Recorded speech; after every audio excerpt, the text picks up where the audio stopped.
good. Well, ladies and gentlemen, let's go ahead and kick off this session of our federal policy briefing series. We're really pleased to have Senator Cornyn with us, and Virginia Schaefer of TI will introduce him in just a moment and moderate the conversation with him.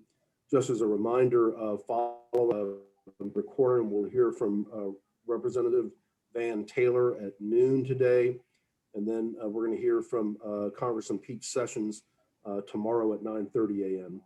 So I want to thank our sponsors for our federal policy briefing series, Atmos Energy, the city of Richardson, Dallas College, the Richland campus, Charter Communications, National Write Your Congressman, and Texas Instruments. And with that, I'd like to turn it over to Virginia Schaefer of TI to introduce the senator and begin the conversation. Thanks, Bill, and thank you, Senator Cornyn, for joining the Richardson Chamber for our virtual DC fly-in. As we mentioned, we all miss our annual trip to DC and getting together in person, but we're really grateful for your time today. And thanks, Bill, for giving me and TI the opportunity to lead a discussion with our senior senator, who we all know well and does not need an introduction with this group. But as a reminder, Senator Cornyn serves on several of the most important committees in the Senate, including Finance, Judiciary, and Intelligence. Before we get into the Q&A, I'm going to turn it over to Senator Cornyn for some opening remarks. Well, thanks, Virginia and Bill, and thanks. It's good to be with all of you, and we're looking forward to our next chance to meet together in person, but we've all had to be a little nimble and adjust to this pandemic. And as I was saying before we got on, I hope everybody who can get vaccinated will get vaccinated. We know 11 million Texans have got at least one dose of the vaccine, and 7.3 million are fully vaccinated. So the light at the end of the tunnel keeps getting bigger and brighter. And now that all Texans over the age of 16 are eligible, I hope we'll move even more quickly. Last year, Congress passed 5 major bipartisan pieces of legislation to combat the virus and to address the economic consequences of the mitigation efforts and the very real negative impact it had on small businesses, workers, and families. A number of Richardson businesses have utilized the Paycheck Protection Program, which is perhaps the best known and probably the most successful part of the economic provisions of the bill. Local favorites like Mimi's Cafe were among the 165 loan recipients, more than 700,000 in Texas. On the whole, the PPPs paid out more than $58 billion, first in low interest loans and then in grants. The relief bill that was signed into law before the end of the year made it possible for the hardest hit businesses to take its second draw of that PPP funding. And just last month, Congress extended the application deadline to May 31st to ensure that all qualifying businesses can take advantage of the program. The PPP has helped countless Texas jobs and small businesses over the last year, and I hope these changes will help even more businesses make it through the final push of the pandemic. We knew we needed these small businesses to be there when we came out on the other side of this virus and pandemic, and fortunately it has seemed to help quite a bit. But we know that there are many businesses that simply did not make it through the very difficult circumstances of the pandemic. And one of my other disappointments has been that Congress has not been able to make progress on liability protection. But I have confidence that the Texas legislature, under the leadership of Governor Abbott, Lieutenant Governor Patrick, and the Speaker of the House, Dade Phelan, will be able to do that for Texas businesses. Unfortunately, that's one thing we were not able to get done. One of the lessons that the pandemic has taught us, though, is the vulnerability of our supply chains, whether it's personal protective equipment made primarily in China, that because of the delays in reporting the outbreak of the virus in China, they hoarded a lot of that PPE, and a lot of our concerns at the very beginning of this pandemic were PPE for our frontline healthcare workers and first responders, as well as testing. But one of the significant vulnerabilities that's also been exposed is to our domestic semiconductor manufacturing. There are many ways to think about this issue, but what keeps me up at night is our ability to manufacture something as essential as semiconductors domestically and its impact on our national security and economy. Since 2000, China has gone from manufacturing 0 chips to 16% of the world's supply, and it plans to invest another 1.4 trillion in semiconductor technologies. I think the mindset that many of us had is that with global supply chains, that cheapest is best. And if somebody could make it cheaper and then we could import it into the United States, then that was a good thing for consumers. But perhaps what we did not anticipate enough is that many of the most sophisticated semiconductors come from a single source in Taiwan. And obviously with the belligerence that communist China has shown toward Taiwan, and with just the uncertainty of future pandemics or military conflicts in the South China Sea or elsewhere, this really came to be an absolute necessity. Well, we know that the benefits of a strong supply chain will support products made by the United States and our trading partners, but our growing dependence on China, as I said, posed a national security risk. I'm a recovering lawyer. I'm not a electrical engineer. So I asked my staff, please give me a little primer or, semiconductors for dummies presentation. And they said, well, Senator, it's pretty easy. Everything with an off and on switch depends on semiconductors. So I said, okay, I got that. And the truth is, as I said, they're essential not only to our economy and manufacturing, but essential to our national security as well. They're included in everything from cell towers to hospital equipment, missile defense systems. And we know that this is something that we need to fix. That's why I introduced a bipartisan bill called the Chips for America Act, working with a Democratic senator from Virginia, Mark Warner. And a version of the bill was adopted with the Defense Authorization Bill last year at a vote of 96-4. This will help restore American leadership in this area by creating a federal incentive program through the Department of Congress to encourage chip manufacturing in the United States. Ordinarily, I would say that as a free market conservative, I'm reluctant to see the federal government providing incentives to domestic manufacturing. But in this case, I don't see any alternative. China is investing huge amounts of money in everything from 5G to artificial intelligence to quantum computing to semiconductors. And if we're going to continue to compete and beat rivals like China, this is absolutely essential in my view. This is one area where there is strong bipartisan support.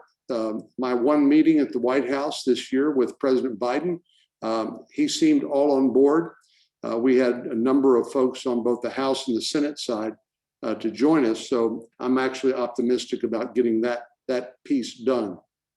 Finally, let me touch on another one of the character building difficulties we've had this last year in Texas, and that is the freeze, the deep freeze, the polar vortex that killed nearly 200 Texans. We know it wasn't the result of a single point of failure, but failures in equipment across the state that weren't properly winterized. So I think it's important for the federal government to try to figure out what role can we play to supplement or complement the work being done by the Texas legislature and local officials. So tomorrow I'm introducing a bipartisan bill called the Power On Act with Eddie Bernice Johnson, of course, a Democrat from Dallas. And this will help us maintain a reliable power through any type of extreme weather, whether it's the polar vortex, a heat wave, hurricanes, or tornadoes. Actually, our electrical grid is part of our critical infrastructure. And obviously, seeing it go down or going through rolling blackouts, the lack of water supply, things like that really woke us up to the need to build some grid resiliency into those grids, that critical infrastructure. So these are just a few of the things I've been working on, and obviously there's a lot more to discuss. But I'll turn the floor back over to Bill and Virginia to get us started, and be happy to answer or respond to any other questions. Thanks a lot. Thanks, Senator Cornyn. And on behalf of TI, those are certainly two of the top issues that TI is looking at this year, the CHIPS bill and how to fix the grid. As you know, an important part of the semiconductor supply chain is ensuring that we have reliable and sustainable and affordable electricity. You cannot run a fab without reliable electricity. So thank you for your leadership on that. Hey, Virginia, on that note, can I just interject? I think it's kind of interesting up here in Washington, D.C., that people think that converting all of our energy sources to electricity is a simple single answer to all of our problems. But then I've started asking people, do you know where the electricity comes from in your state? And many of them are kind of confounded by that question, which demonstrates that the knowledge of this problem is maybe an inch deep and a mile wide. Exactly. And trying to come up with solutions while people haven't taken the time to study it. It does take quite a bit of time to get up to speed on the electricity issue. So we really appreciate your help with that and your diligence. Moving on to the CHIPS Act. Thank you for your leadership on the CHIPS for America Act, which will encourage more semiconductor investment in the US. As you know, thanks to our great partners of the City of Richardson and the Richardson Chamber, TI is currently building a new state-of-the-art analog fab in Richardson, and it would be great to see more fabs built in the US. Can you talk to us about the path forward for the investment tax credit portion of the bill? Well, Virginia, originally when Senator Warner and I introduced the bill, we provided for an investment tax credit, which I thought would be the most durable and predictable way to provide for these incentives at the federal level. Unfortunately, at least so far, we've been unsuccessful in getting our colleagues to join us in that. And so what they have said is that they would help us with an appropriation of some funds to get this kick started. I'm not giving up on the tax credit angle because I think that does have some benefits associated with as compared to annual appropriations or emergency appropriations, as in this case. And but the good news is that one way or the other, it looks like we're going to get this done, hopefully here in the next couple of months. As you know, and which I've learned, there's semiconductor manufacturing involves a whole range of products, some very, very small. I think they're down to 4 nanometers that are made Taiwan Semiconductor. Those aren't necessary for most applications, but certainly for the most sophisticated applications, whether it's our missile defense systems or F-35s or the most sophisticated electronics, they are important. So we hope to be agnostic in the sense that we're not trying to help any particular company, but hopefully help the industry generally so that we can bring more of those jobs back here, as I said, protect our vulnerable supply chains and also protect our national security. Thank you. And thanks again for your leadership with that bill. Infrastructure is getting a lot of media attention right now and the different ways to address investing in infrastructure. Republicans and Democrats have different views on what the final package should look like and how we should pay for it. What do you see as the essential elements of an infrastructure package for Texas? Well, I would bet that if I asked for a show of hands, those of you who agree that roads, bridges, airports, seaports, and ports of entry at our borders, whether those were infrastructure, I bet we'd pretty much get unanimous support for that proposition. And even when looking at broadband, which has been revealed, our vulnerabilities there have been revealed during the pandemic, where our kiddos were studying online. There was spotty reception and maybe no reception at all in some rural areas. So we've been working on each of those areas. And I think if we could come up with a bill that would provide for that sort of core infrastructure, I think we would be well on our way to passing legislation. You raised the question of how do you pay for it? I think the big bill that the president says he wants and that I think perhaps the Democrat Party will try to pass without any Republican support using this technical vehicle called reconciliation, would be financed by a huge tax increase. I think the Tax Cuts and Jobs Act that we passed in 2017 was one of the most important things that we've done in recent years in terms of stimulating the economy. And as you remember, right before COVID, our economy was doing better than it done, frankly, I think in my entire lifetime, and particularly affecting minority communities, and people were getting back to work. It was pretty exciting. And then this virus hit us. So the last thing I think we need in a recovery from a recession, a pandemic-induced recession, is a big tax increase. But I do think that if we can persuade some of our Democratic colleagues that really it's important we do this in a predictable and a durable way without losing jobs, without imposing greater costs on the very businesses we're depending on to help restore our great economy, I think there is common ground. But so far we've seen, notwithstanding some of the rhetoric, which sounds very inspirational, bipartisan, healing of wounds or unity. I mean, those were very eloquent words spoken by the president on January the 20th when he was sworn in. But right now we haven't seen the reality follow that rhetoric. So we're prepared for whatever direction this goes. But I hope we don't opt for a huge tax increase that will punish the very people we're depending on to get our economy back on track. Thank you. On to trade, another issue very important for a lot of the businesses in Richardson. You've been very active on international trade issues, previously chairing the subcommittee on international trade of the Senate Finance Committee. What do you see as trade policy imperatives for the U.S. over the next several years? Well, I was very pleased that we were able to pass the U.S.-Mexico-Canada trade agreement, the successor to NAFTA, and pleased that people recognize the importance of that trade to American jobs. So that was very encouraging.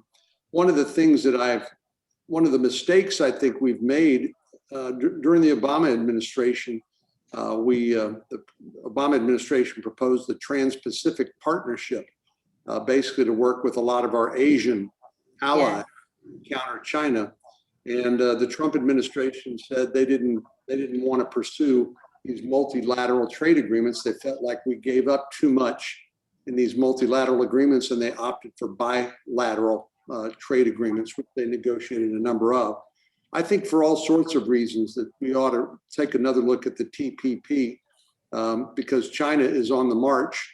The one thing we have that China does not have is friends. And I think by banding together, we can serve as a counterbalance to China's ambitions. And I think that would be a good thing also for countering their more belligerent instincts as well. We've already seen Australia, India, and Vietnam come together, and Japan, come together on the so-called Quad, which they've been running various maneuvers to try to demonstrate our common position when it comes to the South China Sea and international trade through that critical strait. And so I would like to see us get back to the TPP. But obviously we make a lot of things and grow a lot of things in America. We'd love to sell to other people.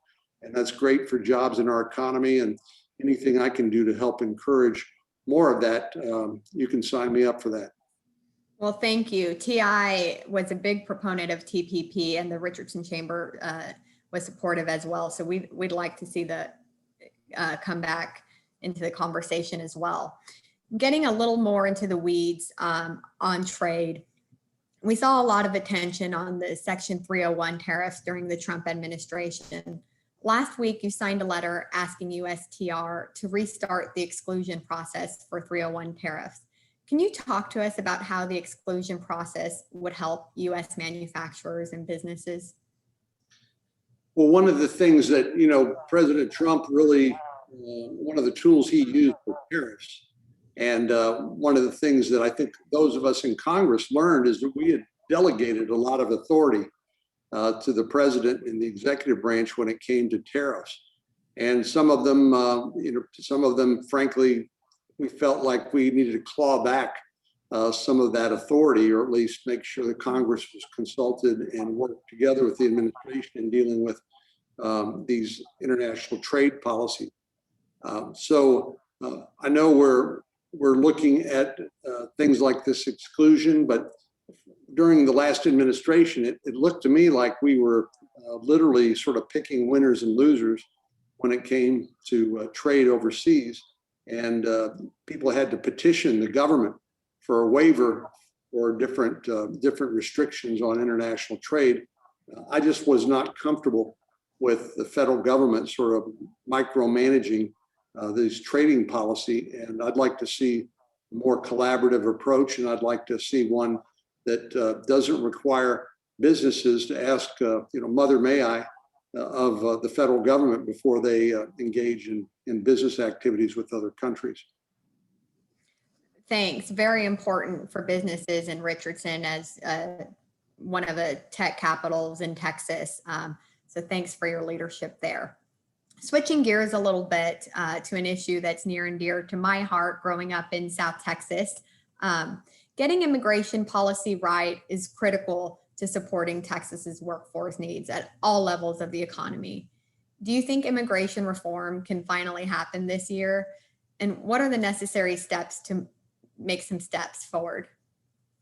Well, Virginia, I'm an optimist by nature. I tell people I'm like the little boy who goes down on Christmas morning and finds a pile of manure under the Christmas tree, and I ask, where my pony is. So that's the kind of optimist I am. But immigration is one of the hardest issues that we've had to try to deal with here since I've been in the Senate. As a member of the Judiciary Committee that has jurisdiction over immigration-related issues, as a Texan and as a border state, these directly affect the security and quality of life of Texans. And so I take that very seriously. But as you know, immigration can be a very emotional and divisive issue as well. For me, it's pretty simple. I support legal immigration. I do not support illegal immigration. But then it gets to be used as a political football here in Washington, D.C. People raise money off of the issue on both sides. They run campaigns on issues like immigration. And it's really hard to get down to brass tacks and actually make progress. But we're not going to quit. We're going to keep trying.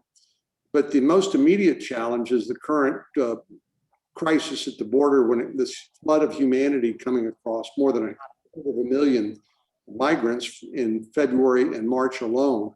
And we know from historical trends that it's going to get worse in the springtime here before it then slows down in the hot summer days of August, where it's literally dangerous, life endangering to make that trek. But I've reached out to another border state senator, Senator Kyrsten Sinema, a Democrat from Arizona, along with Henry Cuellar, who's from Laredo. I would call Henry the last of the Blue Dog Democrats, and Tony Gonzalez, who represents the 23rd Congressional District, which has, I believe, the largest border with Mexico of any congressional district in the country. We've introduced a piece of legislation that we hope that the administration would take us up on. If anybody's got a better idea, we're all ears. But the criminal organizations that smuggle people from their homes in Central America, in Europe, Middle East, Mexico, they do it for the money. These are the same people that smuggle drugs that took the life of 88,000 Americans last year who overdosed on these illegal drugs, much of which comes across our southern border. And so I believe the problem is, it's not the people who run away from the Border Patrol when they're trying to detain them. It's the people who walk up to the Border Patrol and turn themselves in and realize that by invoking our asylum laws and overwhelming our capacity to process these asylum claims, that they basically get a free entry into the United States with very little consequences. So what we need to do is we need to move some immigration judges up to the border. We need to give people who have legitimate claims for asylum, say, an opportunity to appear before an immigration judge. But we know historically only about 10% of those claims are going to be validated by an immigration judge. And then the rest need to be returned to their country of origin. That's what the Border Patrol says when they talk about the push factors, which are violence, poverty, desire for a better life. We all understand that. But the pull factors are the impression that there are no consequences associated with illegal immigration. And so why wouldn't people take the chance to come? And why wouldn't the cartels continue to get rich smuggling people across the border? Just the last thing I would say about that. So I'm hopeful the administration will take us up on our offer to engage and try to come up with solutions. And like I said, if there's a better idea, then I'm all ears. When I was in Del Rio a couple of months ago now, the Border Patrol chief put a chart up on the board and he said, these are the countries of origin for the people that we've detained in this sector so far this year. And there were 54 countries identified, 54 countries. So this, contrary to sort of, I think, the popular impression that this is just a Mexico or Central America phenomenon, this is a global network of criminal organizations that smuggle people and drugs.